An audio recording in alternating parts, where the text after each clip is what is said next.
Radical. Merry Christmas, everybody. Hope yours is going well. I want to speak for a couple minutes about what I believe will be the best upload I will see today on YouTube, at least in the gaming space. And that is, have a Bootleg Gaming Christmas by Scott the Woz. It's no secret to a lot of you that I'm a big fan of Scott the Woz. Not only is he currently one of the best, funniest creators in that genre, but if you go to his site, you will see that there is absolutely no super thanks, absolutely no Patreon. This guy is e-beggar free. So he sets an example to every other YouTuber that is currently taking donations that they don't have to. They don't need to. This guy in his latest upload, he puts a lot of other creator channels to shame. I am stunned at the quality of this most recent upload. To give you an idea about how epic this motherfucking thing is, it's motherfucking epic. There's epic, there's fucking epic, and there's motherfucking epic. This guy brought in an actual orchestra. At first I thought it was maybe just some clips in the background and he was using clips of a random orchestra for his upload, but you go hard when you bring in an orchestra for a YouTube upload. I mean, damn. Damn. And this is one that I'll probably be rewatching again. I usually don't rewatch a lot of these type of uploads, but I'll be rewatching this again. And I feel like we're currently in the era on this channel that we were maybe a decade ago with the Angry Video Game Nerd. It's hard not to draw comparisons between AVGN and this. This has the potential because, I mean, I might be wrong here, but this has the potential. Scott has the potential, I think. If he doesn't even get as big as AVGN, I will tell you right now, his quality already surpasses anything that they're doing over at AVGN. Like, if you ask me right now, which one would I rather check out, this one or an AVGN Christmas? This one, most definitely. Now, what makes this upload so great? Well, one, first and foremost, it's the humor of Scott the Woz. Now, some people say it's an acquired taste. There's even another gaming channel, which I forgot to shout out, where I went by and I told them there's elements of Scott the Woz here, and they thought it was an insult. So I get there's a lot of people that don't like the humor of Scott the Woz, but even if this is not your cup of tea, you have to really appreciate the effort that's put forth in this upload. Some things that make this upload really kind of stand out would be the musical numbers and would be the animation used. Various different types of animations were used for video game or cartoon Scott the Woz. At one point, he's even turned into an N64 type looking character. Wonderful touches. And little small touches like on the bootleg games, the systems, at one point, he's talking about, well, they went all out and not just 776 games, but 777. They actually changed that 7 to a 6. And it's not that big of a thing, but it's nice little touches like that. I like the part at the beginning where he's breaking stuff because it reminded me of a time when I actually cared about AVGN, and at a time when James Rolfe actually cared himself about AVGN. But I don't really mess with that channel that much anymore. If anything, Scott the Woz feels like the next generation of AVGN.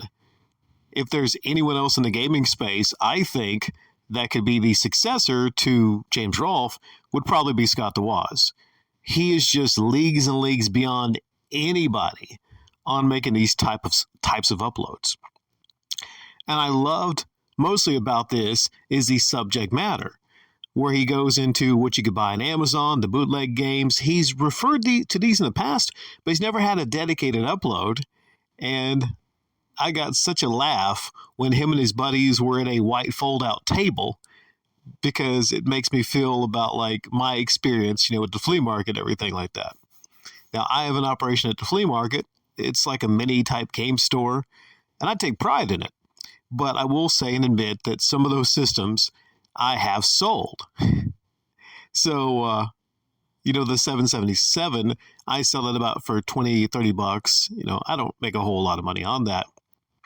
But I explain to people it's not the real mini NES. I tell them that, it's mostly like for humor, and they can find some good games on there like Contra and Ninja Turtles, but there's a lot of games that are misspelled, and it's more of like a novelty item. And I sell those because from a value perspective, it's a lot of value being able to get that many games for a low price. But they are bootleg. And it's funny how him and his buddies go to prison for that. I think it's after they donate their games, or I can't remember if they get out of prison before that. But the next part I want to go over is the fact that he goes to his shelves and he does what I don't think any game collector would ever do.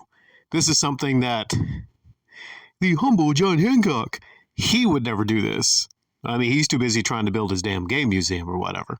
But people like John Hancock, Metal Jesus, they would never in a million years, for the good of people, for the good of Christmas, they would never take their games and actually put them in bags and go in a sleigh and throw them out in, sleighs don't exist. Santa doesn't exist. I hate to tell any of you that are maybe little ones, but I'm breaking news to you right now. Santa is a lie. Santa is fake. Santa does not exist.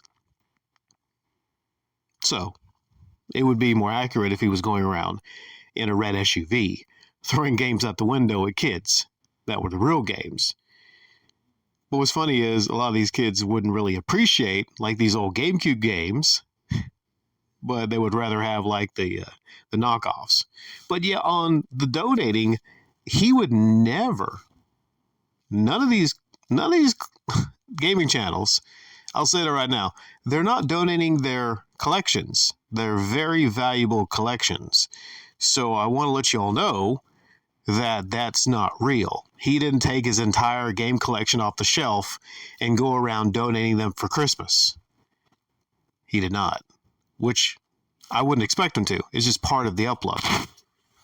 No person that has a gaming channel on YouTube, especially a rising gaming channel like Scott the Woz, is going to take away their games from the back, in the background, from the shelf, and donate all of them.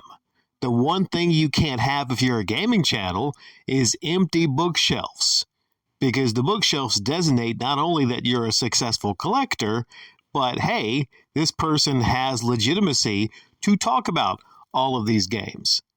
But it would be hilarious in the next upload. If Scott the Woz had empty shelves except for all the bootleg games.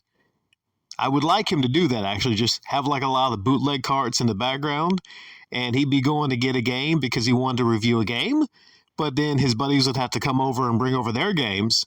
That would be a really funny upload.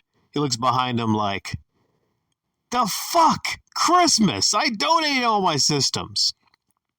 And then he would have a fake out going like, well, it's time to check out Mario 18. One thing I laughed a lot at is the one guy that talked about how he missed the last two Marios. He missed Mario 13 and 14, but now he gives them $50 for 16. It's just so funny. Just such a funny upload. Such a great Christmas-themed upload. And what puts it over top, like I said, is the music. The fact that there was an orchestra. That is some next level shit for a YouTube upload. And Scott the Woz, yeah. Thanks for entertaining me for half an hour with your upload today. And more importantly than that, thank you for continuing not to e-beg on YouTube.